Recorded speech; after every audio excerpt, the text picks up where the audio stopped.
Have you ever paused to consider the pivotal role that safety and health play in our everyday lives? It's an element so ingrained in our routines that we often overlook its importance. Safety and health, in essence, involve a series of procedures designed to manage risks. Why is that crucial, you might ask? Well, because our lives are brimming with potential hazards, and we have no choice but to coexist with these risk factors. Take electricity in our homes, for instance. It's a risk, isn't it? Yet, can we live without it? The answer, quite obviously, is no. We need electricity for lighting, cooking, powering our gadgets, and so much more. So we learn to live with it, despite the inherent risks it poses. But that doesn't mean we live recklessly.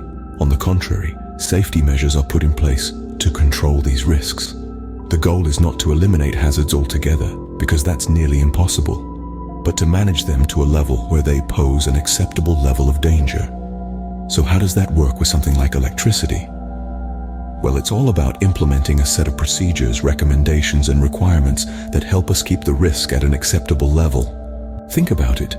Electricity, by its very nature, is dangerous. But when it's contained within an insulator, the risk is significantly reduced. That's a simple example of a safety measure. It doesn't eliminate the hazard. Electricity is still potentially dangerous, but it controls it to a point where we can live with it safely. So, in a nutshell, safety and health are about controlling the sources of danger so that we can live in a stable, secure environment free of accidents, diseases, or threats.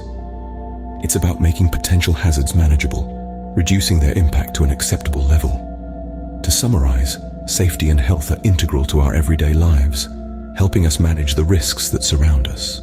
Through practical examples like electricity at home, we can see how safety measures help transform potential hazards into manageable risks. Remember, the goal is not to eliminate all dangers, but to bring them down to an acceptable level where we can live and thrive safely. In essence, safety and health are about making our world a safer place, one risk at a time. It's a vital part of our lives, and understanding it is the first step towards creating a safer environment for all.